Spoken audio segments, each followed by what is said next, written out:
Thank you very much, Shox, and it is going to be another big one coming your way. Gambit versus Millenium, the former alternate team, of course. Yesterday, Gambit lost to Fnatic in their opening match of the season, but then bounced back to beat the Copenhagen Wolves, who themselves had already looked brilliant by beating Alliance. Yeah, I want to focus on the Fnatic loss first. Simply put, Gambit fell behind early. They also ran that LeBlanc, and they had no answer to Fnatic's objective-focused gameplay. A very similar game to actually what we just seen. Fnatic rotated, rolled around. I thought it might have been in-game leadership calling, saying, like, we need to defend this tower now. I questioned Alex about that during the course of yesterday, and he made it very clear. His composition couldn't challenge. They needed to be exactly even or ahead in order to make those fights, and they simply didn't have it going for them. He struggled on LeBlanc, bounced back and did fantastically as Kha'Zix, went 11, 3, and 8. And I think today now in this game against Millenium, which also is going to be difficult, he needs to find a balance between the two. Also, just as a quick throwaway, Edward support Kennen, they picked it because during Champ Select, Alex's words were, we need more damage. Edward, what can you play that has damage? And he said, Amumu or Kennen, so they picked Kennen. That is how in-depth their pick and ban strategy goes, guys. Sounds like a lot of my games, to be honest with you. Sadly, not quite as good as those guys. Yes. On the other side, of course, Millenium managed to pick up their first victory against SK Gaming yesterday. I'm going to be brutally honest here. The fact that they took so long might come back to haunt them if that happens in future games. But, as I said, a win is a win at the end of the day. Yeah, you can't give teams the chance to pull themselves back into it. That very slow lead started with some very decisive dragon control. Their early game and their early dragons were very good. They got 4 of them back-to-back because of superior timing, because of better control of the pit. They had vision in there. They were able to get dragons, grow their lead, and then push onto the mid-game. The thing that stalled them was the fact that they were trying to siege against a Ziggs and a Lucian. And we touched on this earlier, how Ziggs is probably one of the best champions at defending towers. He's got great wave clear. His Hextech Minefield and his ultimate actually deals full damage to minions now, which is why he's so good at pushing off waves. And I think in this matchup, if Ziggs is allowed to go through, Millenium will have to find different ways of tower diving or dealing with that wave clear. Really excited to get this one underway to see exactly what's going to come. In terms of the picks and bans, Aranea told me earlier on, Joe, yeah, it's going to be cool picks and bans in his fast Spanish accent, and then so just kind of laughed afterwards, which left me thinking, oh my god, I have no idea what that even means. He could just be trolling me. They could just be picking 5 very random champions that we've not seen yet. Who knows? Of course, they're coming into this match. Millenium are looking to finally take a win from the one team that has remained unbeatable for them after the 4 clashes in the last split. I always thought that Gambit is like our nemesis team. Yeah, we played them 4 times in the last season and we lost all 4. They will always be like at the top 2, no matter what. We never screamed the teams that we're going to play, so we didn't scream any of the teams that we're playing this week. The domination they have is kind of coming from the solo lane, so if you can interrupt that, you're mostly gonna win. They are definitely could be a great team. They can play really amazing. I don't really know what they're going to bring up and what will they play. It's probably going to be really hard for us to beat them, but still, we should do our best. Because that team is just a counter to your playstyle, to your early playstyle, mid playstyle, whatever. Then if you come with a different style, you can beat them easy. And that might just be the secret that Aranea was talking about. If you come with these different playstyles that they know, they've already got a counter. So if you come with something new, maybe you can beat them. I think it's going to be difficult for Aranea. I think he's got a very gank-centric style of gameplay, and he's going to have to be more passive, which is not something Aranea does well.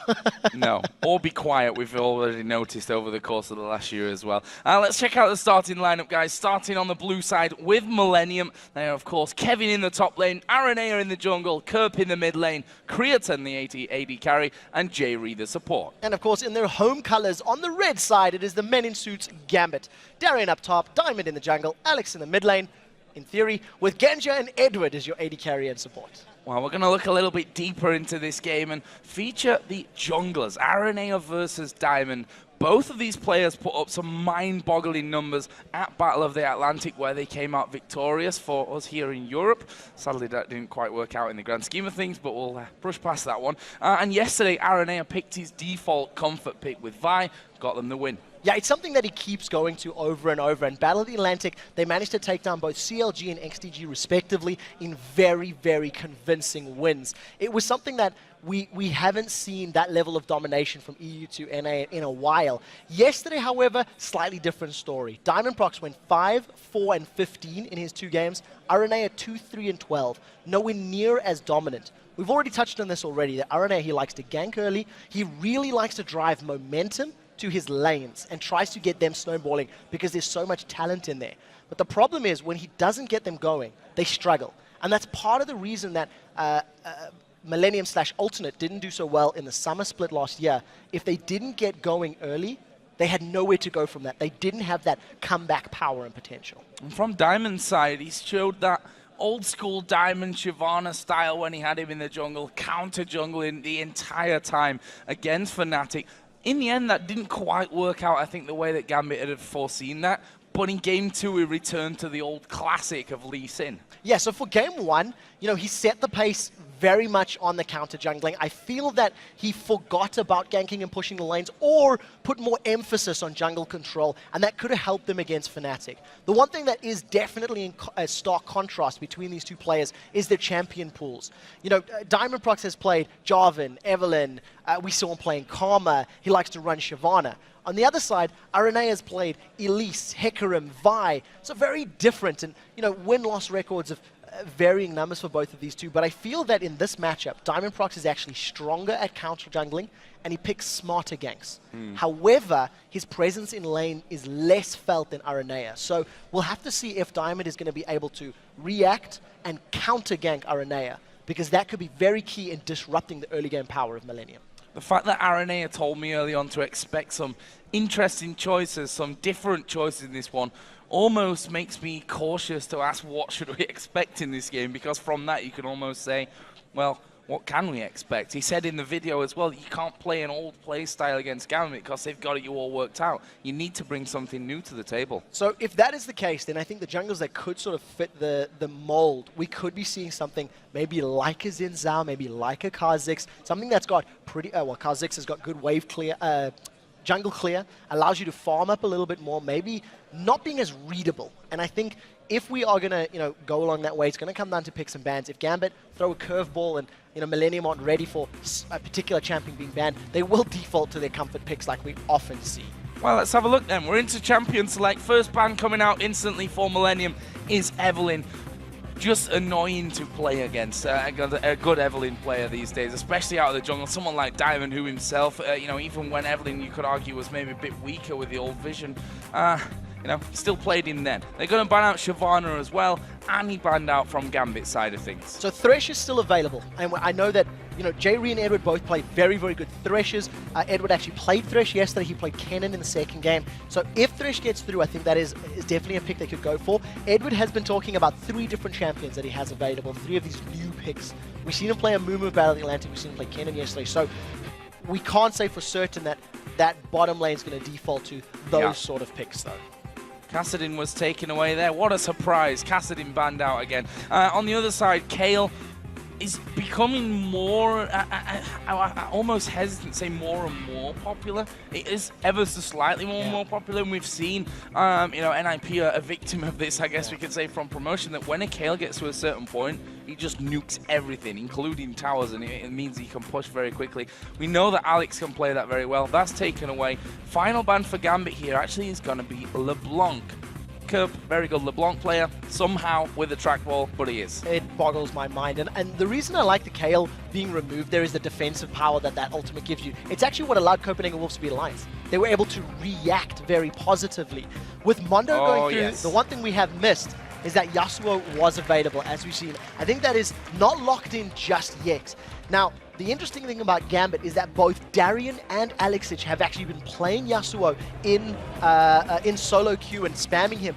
After something like 51 or 52 games, Darian had an average death of less than 1. It was 0.8 or so after playing 50-odd games with that number. So he's a very skilled player, but you have to imagine Millenium have anticipated this. They wouldn't let it go through without anticipating it was going to be picked up.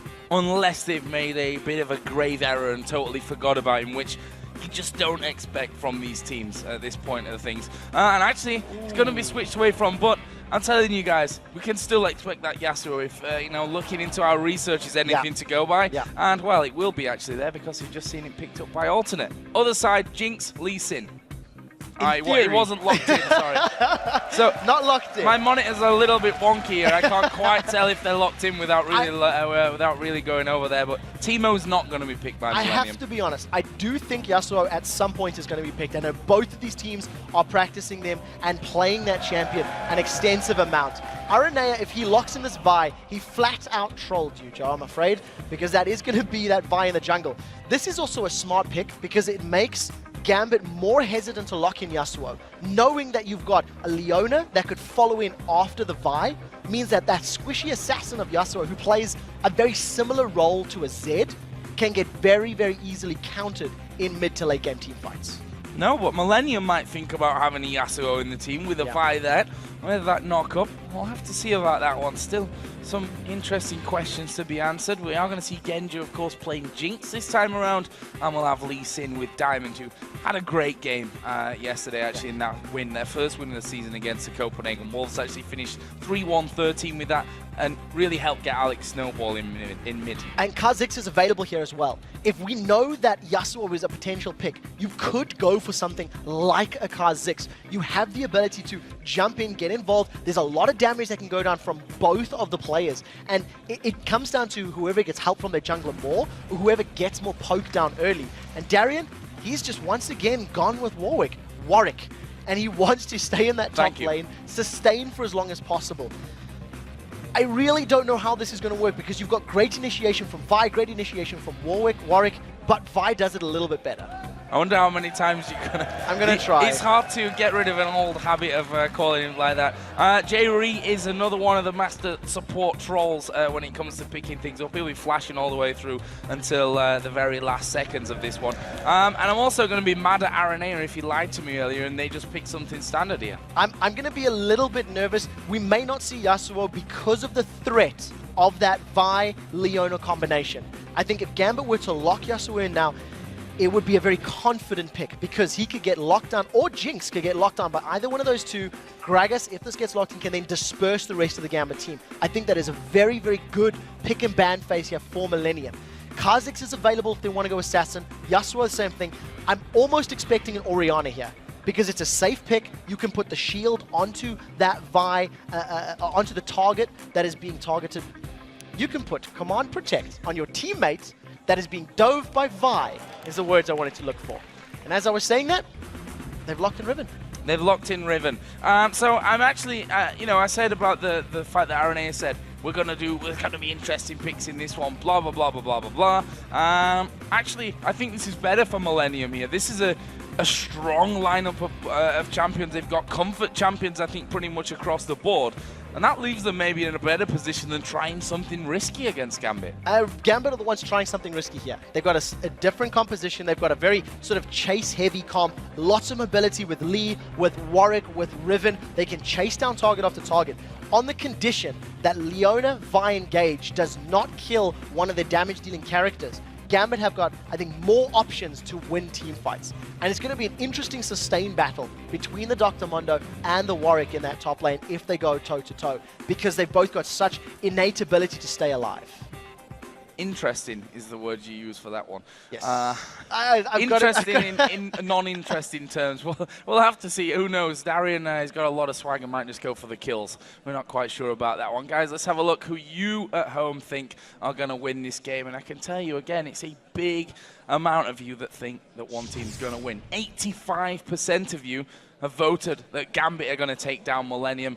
We're going to see how that prediction holds up, but it's, again, a very, very confident vote. They weren't wrong last time around. I would have felt this was a lot closer. I would definitely have felt that this matchup was a lot closer. Millennium as a team, I think, are a little bit underrated at this point in time. Kerp is a phenomenal mid laner. He's very solid. We've only seen good games from him over the course of the last few appearances, and you talked about it yesterday, how solid Kevin is. Kevin seldom makes massive mistakes and costs people games. So we'll have to see if that stability helps them out here today. Mr. Reliable is Kevin. We'll see if that keeps going. Let's get in game then. It is Gambit versus Millennium. And a big game for both of these teams. The fact that Millenium sat at 1-0, Gambit have the same amount of wins on paper as well. Of course, they did lose one game yesterday against Fnatic. So this is an opportunity to kind of claw that ranking position back and try and catch up to Fnatic, who right now, they're running away with things at the top after 2 days. Yeah, and you can see why they're running away with it. I think every aspect of the game is absolutely phenomenal right now. Gambit, in this composition, have the ability to also get a very quick lead that they can then snowball very heavily.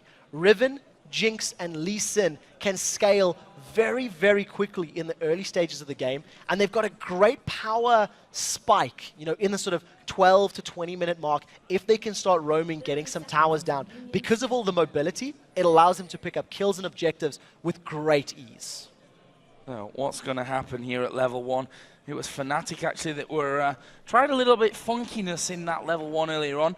However, Gambit have done it as well in that first opening game of the season against Fnatic, where they ended up, well, dying at level 1. They're not going to want to do that one again. Looks like Jerry has actually got a bit of a problem right now. Apparently he can't use his Q spell, which Edward replies, spoiler, you got Q.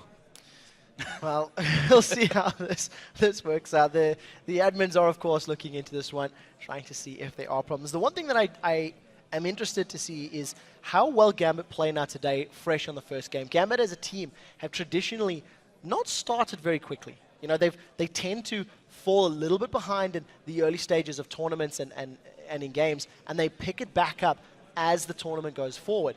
Yesterday, similar situation. They lost to Fnatic quite badly.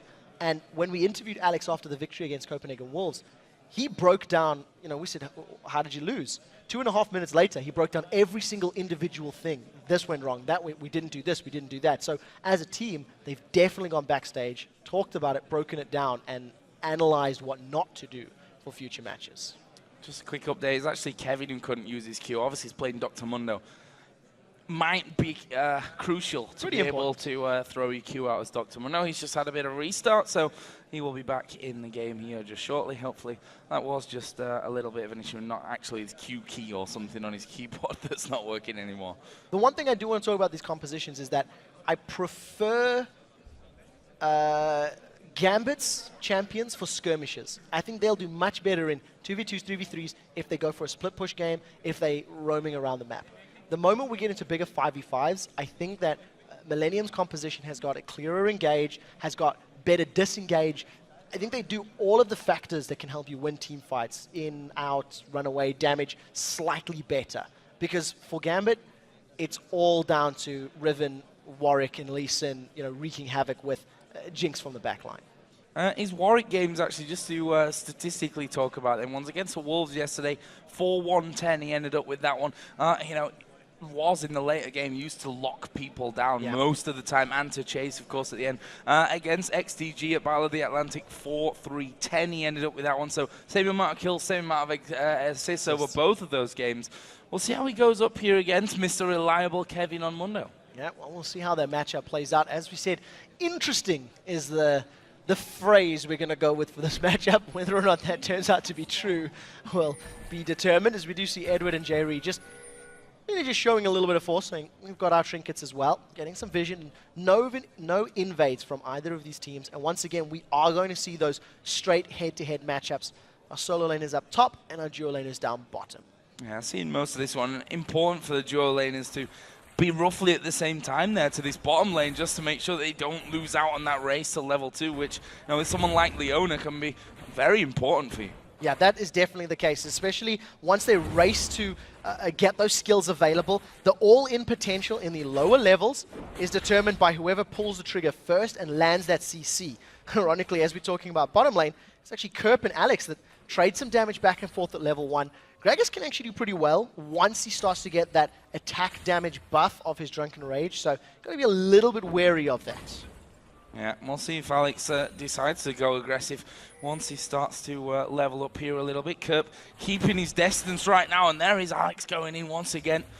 And then goes back off, and there he has hit level 2. Coop getting it exactly the same time, though, so I'm guessing his point's gone into the body slam there, too, so he can keep himself safe. He actually seen his drank, W, yeah. actually drank from the Drunken Rage, and at level 1, it's plus 30 bonus attack damage. So as long as Kerp reads the situation well, he can actually come out ahead in trades. His passive as well will also allow him to regenerate some HP, so he should actually get a little bit of authority in that lane, unless he gives up a kill. If he gives up a kill and Alex is able to continually win fights over and over, then Kerp is not going to be able to pull himself back in. So the very first kill between these two is incredibly important to determine the tempo of the rest of the lane. You see that Alex is ahead by a decent margin here in terms of CS. Actually going to go in here on towards Kerp, and that's a lot of damage. Half of Kerp's health bar disappears. And that's exactly what Alex is going to keep trying to do.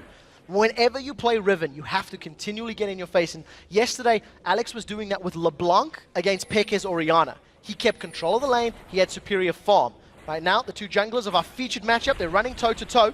It's a level 3 diamond, and he'll take the big wolf. Takes the big wolf and actually landing the Q here on towards Aranea. This could force a flash out of Aranea, you know, and, well, as I say, Aranea flashes away. Diamond says, not bothered about chasing from that one. I'll take what's in your jungle, and I'm happy you've got no flash for the future. If that had been a second or two later, Diamond could have followed up with a Sonic Wave. There was 3 seconds on the clock before it went in, so almost kill potential there, and Alex has caught Kerp. Yeah, going straight in onto him with this one. Going to get the knock up and almost dodging the barrel, almost not being really fully there, but he's doing a great job here. 24 to 13 CS, and we can see that Diamond hanging off to the side. Kerp should have a little bit of an inkling that he's around there somewhere after Aranea was forced to flash earlier on. In the end, they don't see an opening, and Kerp will be safe for now. With Kerp being so low on mana right now, Alex is in no threat of taking additional barrel poke, and he can just carry on diving onto Kerp as long as he's in front of the tower. Yeah, going straight on into him. Actually, again goes in. This take a turret hit this time around, but Kerp, again, not really even able to farm things up, and Alex has double the CS of his opposite number. This bottom lane been fairly quiet up until now. Yeah, at this point in time, Alex is just in complete control of mid because of the way he's played this early game. The bottom lane, 5 CS difference. I mean, they're not going in for each other. Level 3 Leona versus level 3 Thresh. Also 2 exhausts as far as our supports are concerned, and also flash teleports for our top laners. So let's keep that in mind as they get closer to level 6. The first real sort of gank in lane, as it were. Aranea is trying to sneak into the bottom lane, but a ward in that bush will reveal him, so no real attempt coming from that one. I think, with the exception of mid lane, fairly slow farming start between Millenium and Gambit. Which is, I think, what we expected from this one, to be honest. Millenium yesterday ramped up slowly, I think it's fair to say, against SK. They had a big lead, but look at this. Diamond has come around the back, and Kevin, as Mundo, not got his ultimate just yet. That's a good briefcase thrown in there, and Diamond actually taking quite a lot of damage there, and he might have to just back off. Yep, they've not got the damage at this point to finish off a Mundo. Yeah, it did need to get away just a little bit there. Sonic Wave applying some damage and pulling him into the bushes. Right now, though, the one thing we're going to talk about, the first back from Kerp on that Gragas, he's got himself 3 Doran's rings. So, feeling the pinch, feeling the pressure of Alex in that mid lane, he wants the additional HP, ability power, and mana regen to try and throw out more barrels and make up that CS difference. He was about 15 or 20 down. That is still sitting in about the same case. And we'll have to see if Alex can maintain that lane dominance with his Vamp Scepter and pickaxe that he's longsword he's picked up. This bottom lane, still, I think, dangerous in the fact that you've got Leona and Thresh in there, and when one of them, especially Edward, you know, he's a guy that once he's made his mind up, he's definitely going to be going in for that one. Jerry, we'll see if he has a similar thought to this one. There's the continued dominance of mid lane. Aranea not going to come around. He's currently level 4, going to do a bit more farming. He's right now 6 CS behind that of Diamond, who is on the top side of his own jungle doing the golems. Yeah, crucially, he doesn't have that flash available. It will be up in the next sort of minute and a half. And the first invade that we've seen from Diamond was incredibly successful. He found Aranea. Lee Sin is a better duelist at levels, 1 to 4 than Vi is. And until Vi gets some items, he's not really going to be able to contest with all of the additional damage and kill potential that Lee Sin offers. So, Aranea playing a little bit of catch-up as we see Diamond once again moving to his red buff. I think we may see Diamond Prox moving into lane once he gets these next buffs. I think that's probably going to be the signal. He's got his Dragon Rage available, his kill potential with all of the CC in the middle, the top lane, and the bottom lane. as long as some of those hooks or flame chompers connect. Now, Millenium here just backed off somewhat from this bottom lane. Couple of wards coming down, and Jerry actually getting all 3 hits off required onto that one. And that will mean, and it's pretty much waste. Obviously came from the trinket, so not really costing them anything in the long run, but you know, a ward that's not giving you any vision could, in theory, be costing you. Yeah, very smart positioning there from Jerry. Still hanging out in the bushes, trying to just, you know, play a little bit of zoning. For those of you that don't know, Leona's Q, the Shield of Daybreak, it actually resets your auto attack. So you can land an auto attack, Q the ward, and then immediately land another one. That's what allows you to get it down before it hits the stealth. And as we were talking about, Diamond now level 6. He does have that red buff available. He's now setting up a gank. He's actually foregone the blue buff, which has respawned. And if Creatine and Jerry stick around or they get caught, they could be in trouble. Yeah, the hook missing, the Q will land, but it's onto Jerry, level 5 Leona, and Diamond says, nope, that's not going to happen. We're going to back off. Actually, Alex and Kerp going to exchange some damage from this one. And Alex going pretty aggressive there. That's forced Kerp away. So 2 things very quickly. The bottom lane, that was an uninspiring gank. Death Sentence didn't connect. Diamond procs lands his Sonic Wave and backs away. In the mid lane, Kerp actually psychs Alex out, makes Alex think that a explosive cask is coming in, and almost anticipating the battle, throws down his ultimate. However, now, here comes Lee. Oh, the kick back there on towards Kerp, who separates them both with the barrel. He's going to body slam away as well with the use of his flash. And he gets away. Incredible. Very nicely done. Dodging that 3rd strike of the broken wings from Riven would have knocked him up in the air, allowed more of those red buff stacks to be applied, and just slowed and held in place, potentially to be killed. So, nice reply from Diamond. Manages to get another flash out of Millenium. But for the time being, no kills on the board as we approach the 10-minute mark. There's level 6 RNA just throwing off a ward into the Dragon Pit.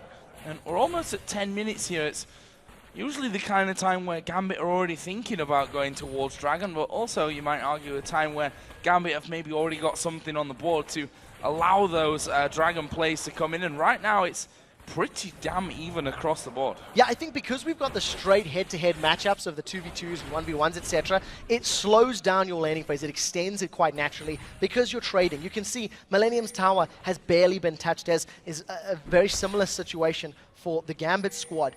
And until a clear victory has been won with a kill or with immense vision control, I don't think we're going to see that Dragon being started. The first real aggressive play on the map is coming from Millenium, as they want to make a play for red buff. It has already been taken. It was a little while ago, and we do see RNA catching Diamond out. Yeah, going on to him, and actually they're going to throw Assault and Battery his way, but have they got the follow-up onto it? No, they haven't. Did use his kick there in that one, so that's, you know, an ultimate for an ultimate. The junglers both losing out on that front. Yeah, nicely done there by Diamond, just to get away. Very cheeky from Kerp, actually steals the Wraith. And I think had Diamond been a little bit slower on that Dragon's Rage kick backwards, Kerp could have potentially gone in range. He had no flash available thanks to the gank, so there was no flash cask that could come down. Diamond, once again, playing a little bit safe, or rather getting out quite cleanly, so well played to him there. Millenium right now, I think, keeping up. CS numbers even across the board, and considering how much pressure Kerp was feeling very early on, I think he's done very well for that Gragas. Farm down on this bottom lane. Actually, 5 different. That's been how it's been for the entire game almost at this stage. Now we do have 2 parts of the Trinity Force for Creatine. And Genja actually with that BF sword, a second Doran's Blade and the long sword from a little earlier on as well. The supports also going a similar route. I don't think either of these dual lanes really want to have a big fight, because we haven't seen Jerry going in for any engagements. Now that he's got Solar Flare and RNA moving up, this may be the go signal. And even Edward's, you know, death sentences, they've been a little bit lackluster here. We do see Diamond Prox has stood right on top of a ward there, so Millenium will be aware of his positioning. And if RNA comes in, he doesn't have that Assault and Battery, so they need to draw out this bait a little bit longer before RNA has got that guaranteed lockdown. Maybe once Diamond is gone, this is the signal now to go, and they've done it! Yeah, they have Diamond out of that one. There's the ultimate coming out of Leona, and True Shot Barrage comes across as well. In the end, they're not able to pick up a kill, but Creatine going aggressive. The Zap will slow him down. They've landed the hook as well, but Gambit can't follow through, and Millenium bully them out. If Edward sticks around, Assault and Battery's available. RNA may throw himself in. Yeah, they've thrown the box down there. There is RNA going down. He's taking a lot of damage and actually gets away from the turret, but look at this. Warwick's coming around the back. They're all low. This could be disaster. This could be disaster for Millenium. Darian going to ulti in towards Aranea. Creatine going low. Have they got the damage to finish him off? One or two more hits will do it. Uses a barrier. It's a kill for Diamond. There is Kevin now in the bottom lane. And Gambit walk off. That's 3 for 1. Very good turnaround from Gambit. They lost Edward under the tower, but a very clear call that a teleport was coming in from Darian. Edward threw himself into Millenium, held the members in place long enough for Darian to arrive. Thanks to the kills that they've secured and the numbers advantage, plus having Smite available, they now grab themselves a dragon as well and give themselves a 2,000 gold lead. That was very good calling from Gambit and very good reactionary play, realizing, hey, we're going to lose members under the tower, but we can turn it around by picking up kills and following it with the dragon. Let's have a look down some of the items now. We've got, I say, a bit of a breather. That was the only real action that we have seen so far. If we look up towards the top lane, Darian in there with the Chalice. Just finish off his Wit's End as well after picking that last kill up. We also have the BF sword added into the Vamp Scepter for Riven in the middle. And we can see that Gragas, Kerp, pretty standard start against someone like Riven, picking up the Seeker's Arm Guard for the start of it. Yeah, because he's gone for the triple Dorans, it's actually also slowed him down from progressing further in his build. Currently sitting on just shy of 1,600 gold, so needs to get a good couple hundred more up before he can finish off the likes of that Zhonya's Hourglass. But when you're facing all of the physical damage that Riven's putting out, you can't afford to go for MR or a similar build. We actually seen Kautar doing that on Zyra yesterday. It didn't work out for him. You know, focusing on that Athene's and Holy Grail against a Kha'Zix. So smart decision making from Kerpen. It's keeping him alive. He's still only 10 CS down. Well, if we look at the gold total here over the game, 2,000 is what Gambit lead with. Obviously, all things considered, that 3-1 kill scoreline and the Dragon straight after that as well. We can see the individual scores there from the lanes, and between most of them, there's not that much of a difference. It's just in the jungle, really. Yeah, and that's, of course, because of the fact that Diamond's got himself that kill in there. He's also managed to be involved with the Dragon pickup, so a little bit more global gold on his side of the map. They've caught Edward at great Zenith. Great, indeed. Box goes down, and that stops J-Ree from pushing any further through. The Chompers came in as well. We did see Kerp starting to roam down that bottom side, but in the end, not really able to lock them up. You have to give credit to Edward as well for the flare that stopped J-Ree coming in. Yeah, immediately just pulled him backwards and prevented that. The solar flare was a tiny bit off, but I think good reactionary play. Now, with Diamond Procs moving towards the river, if a death sentence connects, they may want to be going in for a fight. And as I start saying that, I'm a little unsure about where he wants to move. You see that death sentence does catch out Creatine. There comes Genja. That was a brilliant hook coming in, but Creatine able to walk away. There's the Chompers onto J-Ree, which means he takes a lot of damage. Genja has the Lantern there for safety, but he's happy to do the damage. There's a super mega death rocket, and Creatine survives with about 20 HP, I think, overall from that one. So very close for Genja. Very close indeed. As it stands right now, the hook goes out, doesn't connect Aranea, and Genja, you feel like they deserved that one. Connected every single shot, forcing the dual lane of Millenium backwards. Alex and Diamond are trying to roam. Sonic Wave has caught Aranea, and here comes Alex. Oh, Alex coming in there as well, but they couldn't quite get behind them.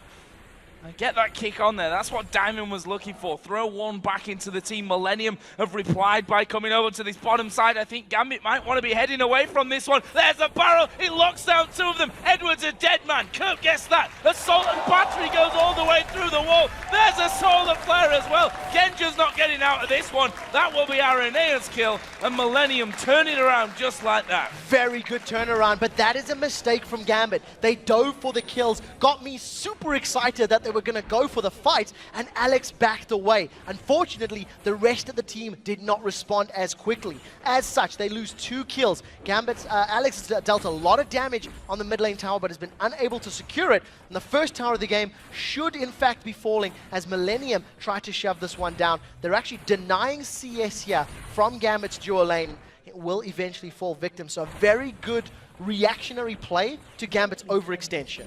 You're allowed to get overexcited. I casted a replay yesterday, so you're allowed one of them per day, I've been told. Alex here just making sure that his turret doesn't take too much damage as Kurt just throws that wave back in his direction. So after that, we're all tied up on the kills. Obviously, Millenium have that turret advantage.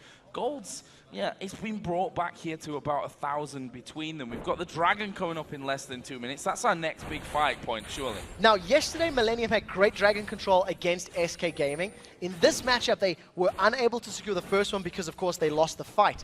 And I think Gambit is still probably my favorite team when it comes to Dragon control in Europe. I think they put more emphasis on that objective than many of the other European teams. And we'll see how Millenium decide to challenge. There's a lot of wards down already for Gambit in and around that river that are starting to time out. So they'll need to refresh those as Dragon is getting closer to spawning. And that could be the next point of contention. 1 minute to go on that one. Jerry's got a pink ward inside of the Tribush, plus a couple around that Dragon pit as well. So the duo's going to face off here once again. In terms of items, Cretan already got that Trinity Force in there, the Bloodthirster on the other side. There's a Bloodthirster for Alex along with the Brutalizer as well. I already talked about that Zhonya's Hourglass a little earlier for Kerp. In terms of the tanky top lanes, and we only really saw with that teleport coming down there, Sunfire Cape for Mundo, that Wit's End, the Chalice, and now a Giant's Belt added in actually for Darian on Warwick. Yeah, it's a similar build that he did yesterday, in fact, and like he ran at Battle of the Atlantic. A very good build, and you know, this interesting matchup is just a farm fest. Once again, with both top laners running Flash Teleport, there's very little possibility of them killing each other without jungle aid or even mid lane aid in this situation. And with teleports being available and Dragon coming up, look at the vision for both of these teams. There are 3 Gambit wards close to the pit, 3 Millenium wards just below the pit, so they should be aware of when this objective is being started. And I think that both of these top laners will most likely get involved by using those teleports at some point. Yeah, there's no way they can clear everything out there.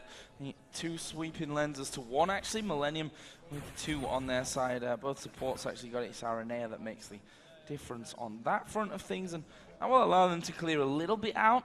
Pink ward's also down as well for both teams, although one is in the Tribush, one in the Death Brush on the top side of the Dragon Pit. And Alex Itch there just going in towards Aranea. He's like, nope, I'm getting away from that one. And as we said, Dragon not really either team having too much control of it, which means they're a little bit uneasy now. Yeah, very smart play by Aranea. The moment Alex showed his face, he backed away with Vault Breaker. He does not want to get caught out because there's a lot of burst that can come down from that Brutalizer plus Bloodthirster Riven. The wards are timing out and getting replaced by both of these teams, and Diamond has been hanging around the bottom half of the map. This is the 2nd or 3rd time he sort of moved towards the Dragon before now recalling. And it's just a matter of time before they make an attempt on it. As it stands, though, I think all the teams, all the players happy to keep farming. And the only one that's falling a little bit behind right now is, in fact, Kerp. He's not farming his Wraith Camp as effectively as Alex is farming his own Wraith Camp, and that's why there's a 30 CS difference between the two of them right now. Well, Millenium moving a couple of men down. Kerp, he walked over that pink ward. Should have seen it. Yep. Should be able to take it down. Not using attack move, and that's cost you that little situation. Gambit, I think, smart decision making here. Tower in the middle may go down. There's a teleport already coming in from Warwick. It may be too late for Dragon. Smite is available. Question is, who's going to get it? Oh, they've got time here, actually. Darian going straight into the middle of them. The Dragon is actually taken in the end by Gambit, but we can see how low they've got. Alex Itch finally joins at the front side, though. Arenea's surely going to fall here, and Warwick will surely be chasing straight through onto things, although he is a little bit low, so they need to be careful with this one. Briefcase not connecting, and only 1 death so far in this fight. That's on Edward's side. Gambit did get the Dragon, though. Yeah, very nicely done. The suppression was thrown onto Aranea. It's one of the only, I believe it's the only thing that can prevent you smiting under those circumstances. So Diamond Prox gets into range, manages to put a lot of damage down. I'm lying to you entirely, he didn't even do it. It's just a straight steal. Straight steal. I've just quickly rewound the battle, and Diamond Prox straight up beat Aranea. So well played there. Just throw me off completely. It's not something you want just to be simply outside. Here we go, we can see that one again. Yeah, there we go. This is exactly what we're talking about. Smite from Aranea was very early. I think he was anticipating a little bit more burst damage from the rest of his team. And then once again, you see a situation where Kevin is low on Dr. Mundo. He's unable to affect the back line of Gambit. And because he's not running amok amongst the Gambit members, they're able to just push Millenium backwards, push them out of the fight, and force them on the back foot, allowing the chase potential of Riven, Lee, and Warwick to scare them back to the tower. Well, back to farming, I think, is the plan for both of these teams right now. It's been pretty much the overlying plan for most of this game.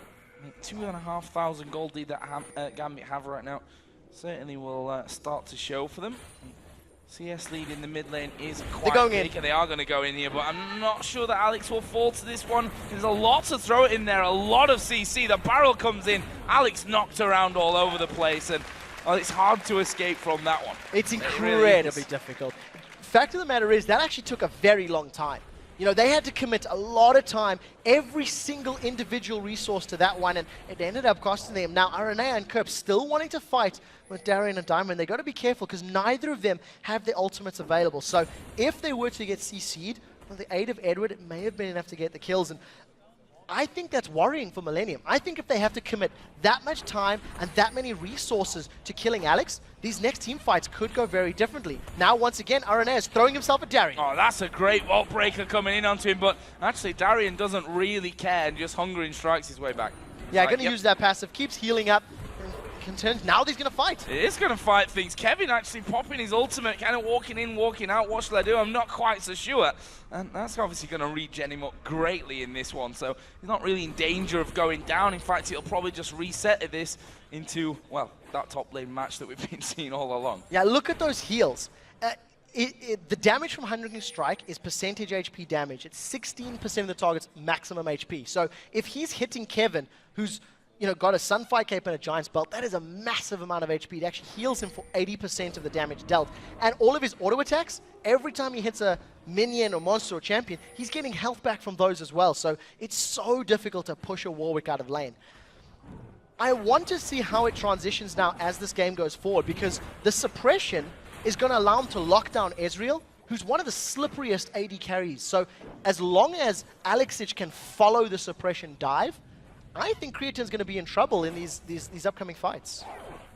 Now Renee just came to the top lane to make sure that turret stayed safe. It's at half HP, and in the end, actually, Darien had decided not to push on straight through. He's almost starting 1,000 gold here, is Darien as well, so might go and turn that into something in a little while. 1,700 gold for Genja to spend as well there on Jinx, and he's still behind in the CS, but that difference has not really got bigger. No, not at all. It stayed static, and of course, as long as you're not falling further and further behind, that's fine. I think Genja's Jinx, by no means as dominant as Reckless as Jinx right now, it can still scale and offer you more damage, especially with that ultimate. I've talked about execution so many times, and I really think it needs to be stated once again, because you're going to combo that splash damage plus execute with Rivens. And as soon as Diamond Prox and Darien jump onto somebody, those two can clean up and they can carry on chasing down. So that's where the cleanup crew has to be for Gambit. Only 2 towers have fallen at 25 minutes, and this is by far the slowest game, because I think even SK Millenium had more action and fights by this point in the matchup yesterday. Yeah, Millenium were a mile ahead at this point, 25 minutes. Unfortunately for us, or for them, for whoever, it took another 25 minutes for them to actually close the game out. But they say it themselves, they're not here to be really flashy. They just want to get the job done and get the points on the board. Well, at this point in time, they're behind, and that's not going to happen. So 3,000 gold behind Gambit, 1 tower down. Finally, Darien's sustain in lane allows him to push Kevin away. He's still sticking to that top lane, and you can see Aranea looking for a rinse and repeat kill on Alex. But Diamond was there to back him up. So if they want to commit all of that time and that resources, Diamond may be able to throw a spanner in the works and get rid of them, as it were. Dragon's going to be coming up in about 30 seconds time. Teleport's once again available for our top laners. So within a minute or two of it spawning, I think that's going to be the next time they fight in Millenium. If they want to focus Dragon, they have to do it quicker, and they cannot afford to get it stolen away. I mean, Diamond had a very good steal last time, just straight up outsmiting Aranea. A couple of recalls coming in. Alexich going back and actually leaves just 5 seconds until Dragon comes up. If Millenium went now, if they reacted to this one right now, they would have the man advantage down there, but the pink ward right at the front from Gambit, and the ward's going in at the backside, not really making them feel all that confident with really turning the corner and trying to get involved in the action there. No, I think the fact that they've got vision of the pit and they realize that Gambit are not attempting it right now, they're going to play it a little safe. I think they've also got a very good steal potential. If Aranea were to throw himself over the wall, plus Gragas barrels, it's something you always have to consider, always. the burst of Smite plus Explosive Cask is very, very high. Right now, the fact that Kerp is miles away means Dragon's been started. Arena's going to try steal. Oh, he's going to go in for that one, but, well, Diamond, safe as ever on that Smite. Edward actually just sat at the back of things, trying to bully Aranea away, who just waits for his Vault Breaker to come off cooldown and escapes again. Gambit will be fine with that, though. No need to really have any kind of risky fight. They've picked up Dragon, they just walk back off, and they're going to farm a bit. Yeah, absolutely nothing was expended there. Absolutely nothing. No summoner spells, with the exception of Smite. No teleport was used. Darian roamed down to the bottom. He hasn't even lost out on CS, really, 240 to 245. Now Millenium, however, they want to try and focus this mid tower. There are 4 members of their team. There's a teleport coming in from Darian. It's being followed by Kevin. He's caught. Yeah, they hooked him in actually underneath the tower, and look at that, down to half health. Darian falling at the front. There's Diamond coming in from the side. Creaton's gone very low. Super Mega Death Rocket not really having the impact they'd have liked. This is a big, messy fight, but everyone from Millenium going low there at the back. We see Genja now chasing down. Can they finish Creaton? There's the Arcane Shift. Darian's still chasing. Zap! Max range to get another one. And here's Darian flashing his way through. One more should do it. Can he get it? Yes, he can. Darian picks up that one. And just like that, Gambit picking up 3 kills to back away. But it's not over just yet. Arenea's charging up. Arenea's charging down. He goes down on the inner turret. And this is going to be a tower as well for Gambit. Aranea should not have been there. And we talked about the chasing potential. How Warwick, Lee, and Riven can run you down. And of course, if you're getting kills while doing it, Jinx's passive Get Excited gives you a massive movement speed boost. Allows you to just keep chasing. After the initiation from Gambit, who started the fight first, I want to stress that. They were the ones that ran in. Kevin teleported. The rest of Millenium were running away. They weren't in the lane. So as soon as he teleports, a great hook from Edward starts that fight out, allows Gambit to get 4 kills, a tower, a Baron, and a 9,000 gold lead. Yeah, that's a big swing right there. And no, I love the decisiveness from Gambit as well. Take the fight, move straight back off, pick off the Baron, and go straight back home before they can even come around. Here's another look at that one. Started off with a top lane teleport. Yeah, Darian was teleporting a little bit safer. Kevin came in the middle of the lane, and the rest of his team had backed away. Nobody else was fighting, so Kevin getting caught forces Millenium to run back in. They're not in opportune position, and because they're sort of re-engaging from different angles, it allows Gambit to focus fire targets and allows Gambit to just chase down. Look at the movement speed here from Darian, as well as the Get Excited after the zap. It's just flash forward, land some more damage, and just keeps chasing over and over. The Gambit composition is much better at cleaning up these messy, low health fights than what Millenium is, and especially because Millenium didn't have a straight up engage. That's what cost them. There's Aranea, the last stand I think on that turret where he was looking at juicy targets, really low HP, but in the grand scheme of things, just losing another kill for Millenium's total. And another thing that happened during that fight, Darian's Infinite Duress, his ultimate was used onto Creaton. That's an important thing because it stopped him getting out of there, which was probably the biggest thing that led to his death. Yeah, and it's what we talked about very early on, how Ezreal is very difficult to deal with. Darian is now getting caught out. Can they kill him? Well, it wouldn't be a week of LCS action without Darian getting caught out. Whether they can finish off a kill against him is another matter here because the rest of Gambit actually coming down and Darian just walking away. And he's actually going to ulti in on towards Aranea here. Is he going to be able to pick up the kill from it? There is the rest of the team. The hook lands onto Aranea. Darian, you have all the swag. And look at Diamond, he's come around the back. He's a little bit out in no man's land, but he'll get the kick into the hook. What a combo from Gambit. Box goes down. Now they're looking for even more as they focus Kerp. He's going to use the Zhonya's. They surround him and hunt him down. It's Darian that picks up that kill. Darian didn't even use his Infinite Duress while trying to escape. He baited so well, just walking away, pulling both Aranea and Creaton after him. They needed to back off a little bit sooner. They lose 3 members. They're most likely going to lose that outer turret if the minions take it down, and the rest of Gambit are just focusing on this mid lane. They're making it very clear they want an inhibited turret first. And there is another turret going down. We have Jinx in the top lane pushing that one through. I'm not sure what they're going to do to defend this inhib turret, to be honest with you. We do see a couple of guys starting to spawn in ever so slightly, but this inhibitor's going down. That is a lot of damage onto these towers. We saw in the last game from Reckless what Jinx can do to the towers as well. And it's not over. He's done that. it's not over just yet. It's going to be close. 4 towers. That's 5 towers in inhibitor. Now they want another fight. There we go, pushing straight in. Alex, it's right down the middle of them. Kevin trying to get away. It doesn't matter how tanky Mundo is. They've got enough damage to finish the thing off. And Alex almost getting involved in that one as well. This is a second inhibitor going down for Gambit. Gambit could push on for the win if they wanted to. It's a 5v4. Most of their ultimates are basically going to be available. The box is coming up, as is Infinite Duress. If Creatine sticks too close, Darien will most likely jump on his head. Baron buff is slowly wearing out, and my word, have Gambit made it effective. They can finish the game right now. They've got full HP here, Gambit, thanks to that regen, and they're actually going to go in on towards Kirk. There's a kill for Edward. Are they going to go for finishers here? Yes, they are. Araneo locked up. He goes to Genja at the back. He will be finished off, though, by Genja. The first Nexus turret is actually down. The second one's going to be made short work of, and Gambit head over towards the fountain. A dance by Darien will seal victory for Gambit as they go 2-1 here in the LCS. What an incredible finish.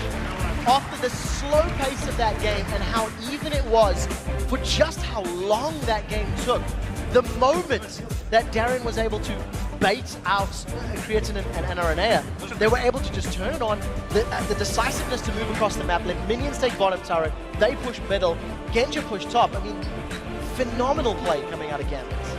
So good, and again, we were talking about this Warwick pick. Yesterday, I'm still not 100% sold on it, but again, it produces a win for Gambit. 3-0-9, Darien ends there at the end. You saw the bait. That bait was just incredible. I thought he was going to get caught out because, as I said, Darien likes to do that every now and then, but the drawing was just incredible. You know why I like the Warwick right now when you think about it?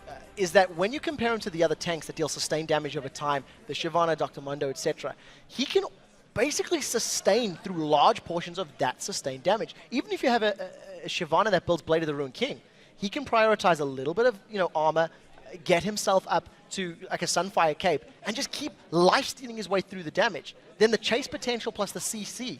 It's a top lane Vi, dare I say it, guaranteed lockdown, guaranteed suppress, and as soon as you got some damage like Jinx, it's easy kills and resets in team fights. That could have even worked with like a Kha'Zix in middle, who we know Alex is so comfortable with. Oh, we saw it in that big fight in middle, didn't we? The fact that he locked onto Creatine right from the very get-go. His health bar was reduced to pretty much nothing, but it's the fact that he kept in there for so long that really helped them to win that fight. Alex playing the Riven in the middle actually came out without a single kill in that game, funnily enough. 0-1-10 he ended. Genja 6-1-3 on Jinx. Jinx so far has proved to be very, very effective throughout our first 2 days. And it definitely hits a spike. Jinx in this particular matchup struggled a little early. I think Genja wasn't able to get as many kills in lane or push the towers down as quickly as possible. I think there was 1 tower apiece at 25 minutes. However, once they had one clear-cut team fight, Jinx then just skyrocketed in damage. The rest of the composition around Gambit was built around getting somebody low and then using the Wind Slash and the Super Mega Death Rocket to kill somebody, and then allow Warwick and Jinx to just keep running you down, because you cannot outrun that at all. So very smart team building from Gambit and very smart execution in the actual game. And one thing that impresses me about Gambit is how they win games. Not how they win the game, but how they finish it mostly. We looked at Millenium yesterday themselves picking up the win against SK, and they were guilty of not being to the point, making obvious pinpoint decisions, saying, okay, we do this, and then we win the game. We saw it there from Gambit. They pick up Baron. They've got Genja pushing the top lane on his own. They take the middle inhib, and they just go from one objective to the other, win the game, and they just look so decisive when they're on form. That's the cleanest finish we've seen all week. Yeah. Out of all the games we've seen so far, that is the quickest, the most surgical completion to a game. They didn't back. So from the time that fight happened, it took about maybe 2 minutes to finish the entire match. I think they even still had Baron running by the time it ended. It was just so incredibly quick, and very good play. So in less than a third of the countdown from when Baron was available to it wearing off, they were able to wrap the game up completely. Well, that puts Gambit a little bit closer to Fnatic. 2-1 as opposed to 3-0 means they're still in reach, though, and that is going to mean a lot to Gambit after they lost their first game to Fnatic. Guys, we need to take a short break, but when we return, Shox will talk to Diamond from Gambit, and then the Copenhagen Wolves take on SK Gaming. We'll be right back.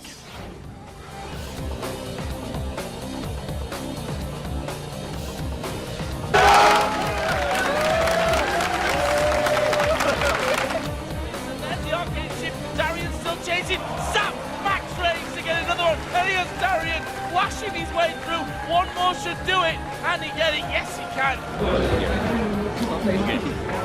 You stuck in the wall, right? Huh? Level 4, you stuck in the wall. No. Really? For me, you stuck in the wall and I couldn't take it.